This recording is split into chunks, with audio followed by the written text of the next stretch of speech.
Hello, and welcome. I am Light, and this is my channel. Today we're going to take another trip around haunted Texas. We're going to hit Galveston and Houston. I can imagine that Galveston, with its history, is probably pretty haunted. Before we get started, if you would like this video, I would really appreciate that. And if you would like to be subscribed, please do so. And for those of you who are subscribed, can you check and make sure that you still are and nothing's happened to that? And if you would like to be notified of my content when it goes live, please go ahead and click that bell and choose your option for how often you would like to be notified of my content. And here we go. Our first stop is going to be in Galveston. We're going to talk about the ghost of Jean Lafitte, which won't be the first time we've spoken of him here. Usually it's in connection with New Orleans. Jean Lafitte arrived on Galveston Island in 1817 with the hopes of setting up a colony. A lot of people don't know that Galveston is an island, that Texas has an island, and we do. Galveston was perfectly suited to his purposes because it protected a large inland bay. Lafitte and his crew immediately set up about tearing down the existing buildings, and they replaced them with 200 new homes. Within a year's time, between 100 and 200 men were living along the seaside village known as Campeche. A two-story house served as the headquarters of the colony, but the day-to-day business transactions were conducted aboard Lafitte's ship, the Pride. If you don't know, Lafitte was a pirate. And Lafitte's smuggling operations benefited immensely from a poorly written law that was passed in 1818. This law prohibited the import of slaves, but gave privateers permission to capture slave ships. For several years, Lafitte and his pirates seized treasures from ships and coastal towns all across the Caribbean and the Gulf Coast. In 1821, however, Lafitte committed the fatal error of attacking an American ship. A few months later, sailors aboard the American ship Enterprise ordered Lafitte and his pirates to evacuate the island. Before leaving, Lafitte and his pirates threw a huge party during which they consumed gallons of rum and whiskey and burned down the entire village of Campeche. The next morning, Lafitte and his crew sailed away, never to be heard from again. Although some people insist that Lafitte never really left. Treasure hunters were the first people to report encountering the ghost of Jean Lafitte. Not long after Lafitte abandoned Galveston, people began digging for the treasure that was rumored he had hastily buried in the sand. Throughout the 19th century, treasure hunters in La Porte, directly across the bay from Galveston, claimed that they had been choked during the night as they sought refuge in an abandoned house. One of these men described the ghost who rudely awakened him as wearing a red coat and breeches. The apparition pointed to the floor and said, "Take the treasure. It is mine to give you. I earned it with the forfeiture of my immortal soul. But the money must all be spent in charity. Not one penny may you spend in evil or selfishness." Sounds exactly like what a pirate would say, don't you think? No? What was taken in selfishness and evil must be spent for good.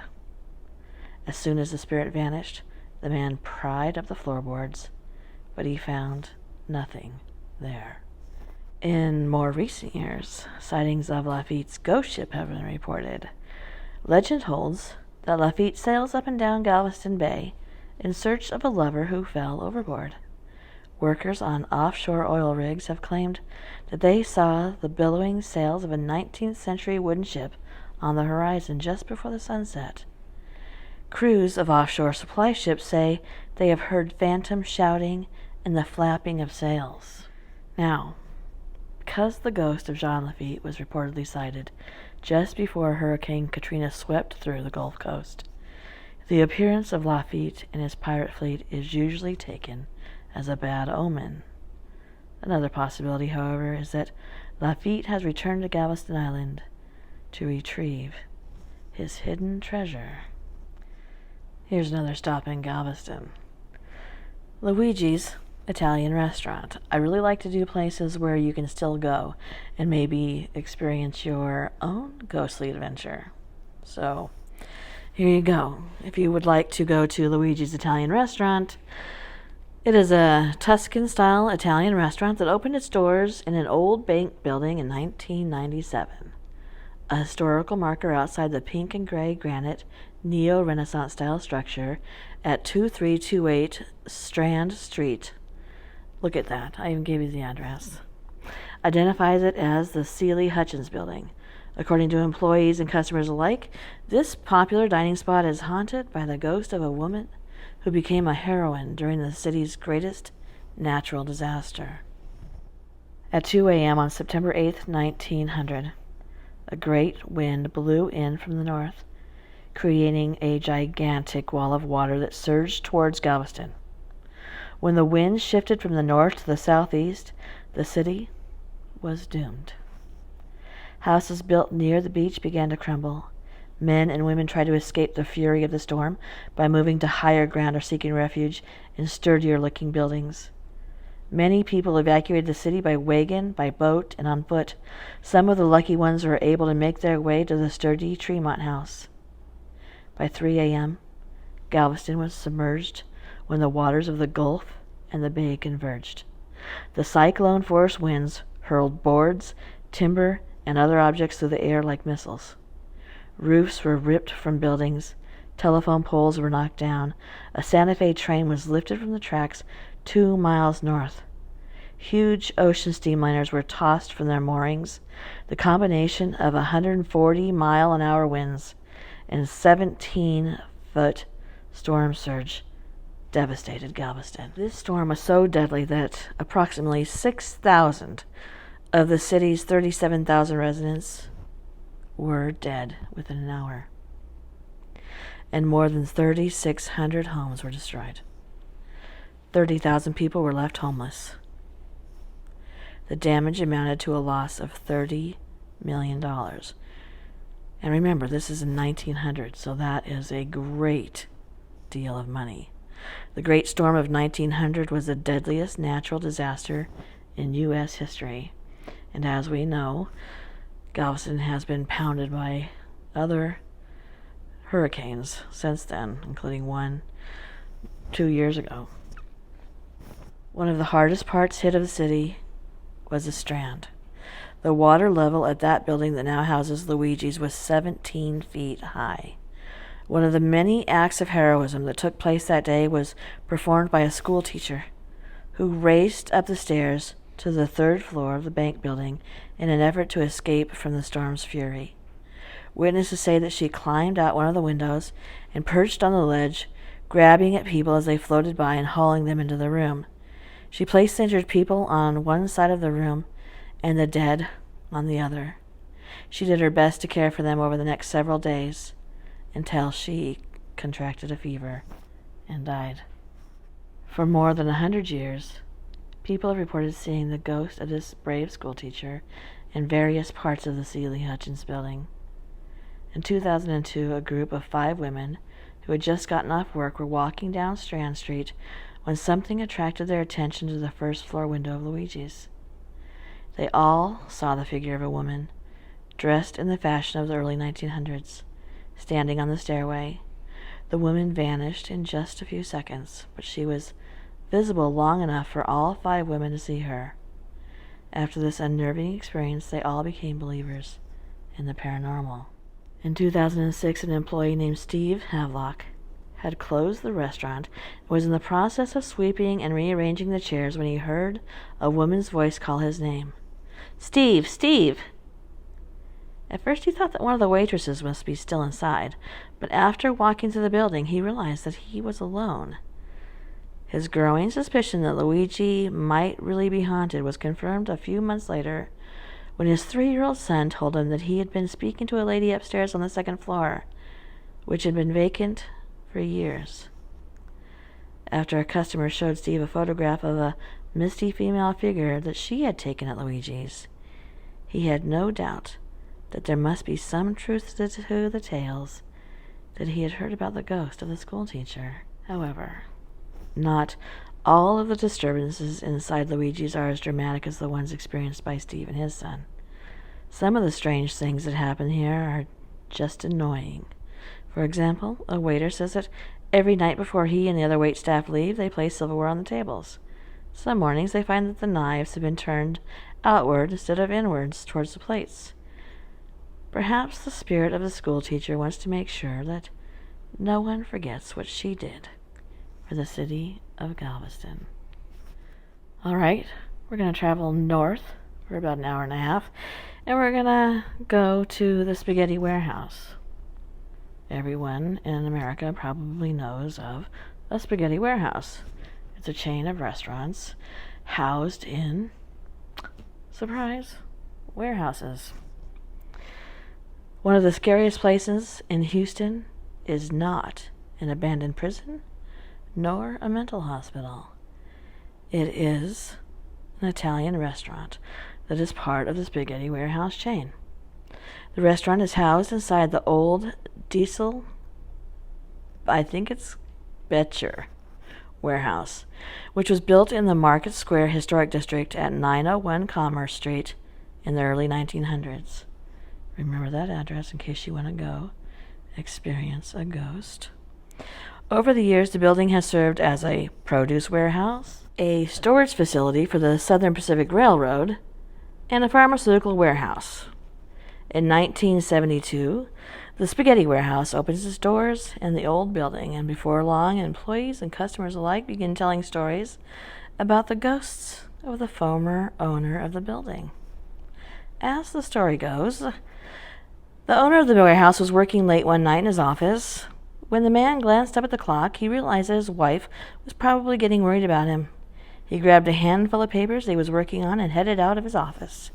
He stepped inside the elevator and began to ride it down to the first floor when suddenly the cable snapped and the elevator crashed to the bottom floor. The young man broke his neck in the fall and he died instantly. At approximately the same time of that fatal accident, the man's wife was sitting in a chair in the living room when she saw her husband open the front door. He hung up his hat and his coat and walked to the back of the house. Looking up from her newspaper, I don't think she was very worried. She asked her husband how his day had gone. When he didn't reply, she searched the entire house, but was unable to find a trace of her husband. She looked at the coat rack again by the front door and noticed that his hat and coat were not there, as if he had never returned home at all. She immediately sensed that something was terribly, terribly wrong, so she grabbed her coat and hurried to the warehouse. The distraught woman rushed inside and immediately noticed a crowd of men standing around the elevator shaft. She began to nudge her way through the crowd, and then she peered into the darkness and could see the wreckage of the elevator car in the dim light. She knew then, without being told, that her husband's corpse was inside. After the funeral, the woman stayed inside her house, refusing to see anybody. About a year later, a friend of the husband's came by to check on her. When she did not answer his knock, he forced his way in. He walked into the bedroom, where he found the woman's corpse lying in bed. He could find no signs of physical trauma. The next day, the medical examiner concluded that she had died of natural causes. Her friends and neighbors were certain that she had died of a broken heart. Then, there are other people who believe that another source of the haunting activity inside the Spaghetti Warehouse resulted from the unsafe working conditions inside the old building during the 1800s. Several workers were said to have been killed while unloading crates of merchandise. And like the ghosts of many victims of accidental deaths, some say their spirits are trapped inside the place where they died, confused about what happened to them. Or perhaps the ghosts are the spirits of the families of the men who died in the warehouse, roaming around the building, looking for their loved ones. Several employees have reported seeing the apparition of a woman walking through the restaurant as if she were searching for something or someone. There have been so many people inquiring about the hauntings inside this restaurant that customers are now given a photocopied synopsis of the ghost story. Sandra McMasters, the general manager of Houston Spaghetti Warehouse, has said that paranormal activity occurs there daily. For example, someone hears their name being called, yet no one is there, McMasters said. Many customers have photographed orbs in one of the restrooms. Folks hate to use this restroom, Sandra said, because of the cool breezes that sometimes waft through. Nobody stays in there very long. There's also the story of a waitress who was taking a nap upstairs. She was awakened by the sound of someone walking around. She sat up in bed and listened as the footsteps came closer and closer. Just as she was about to scream, the footsteps stopped, which, by the way, wouldn't stop me from screaming. The terrified woman turned on the light and was both relieved and puzzled to find that she was the only one in the room. Other employees have also experienced strange happenings in the restaurant. There was the busboy who was cleaning upstairs when all at once several plates seemed to leap off the shelves and smash on the floor. After that, he refused to work upstairs by himself. On another night, a waitress saw a wicker basket floating in the air near the wooden staircase. A few seconds later, the basket floated gently to the ground, just as if someone had set it there. Yet another waitress was talking to a couple of customers at their table when suddenly a bottle of wine floated into the air and then landed upright on the table. The most active part of the Spaghetti Warehouse is the dining area on the second floor. On many occasions, wait staff have cleaned up the dining area before closing up and returned the next morning to find that the chairs and tables have been rearranged and the silverware has been scattered all over the tables. One night, several guests were dining inside the trolley car on display, and they complained to their waitress that something had caused their salt and pepper shakers to vibrate and slide across the table. The Spaghetti Warehouse remains one of Houston's most popular restaurants, even though customers frequently have their hair tugged and their shoulders touched by an invisible hand. Either the ghosts are the restaurant's main attraction, or the food is so good that having one's meal interrupted by a ghost is viewed as just a minor inconvenience.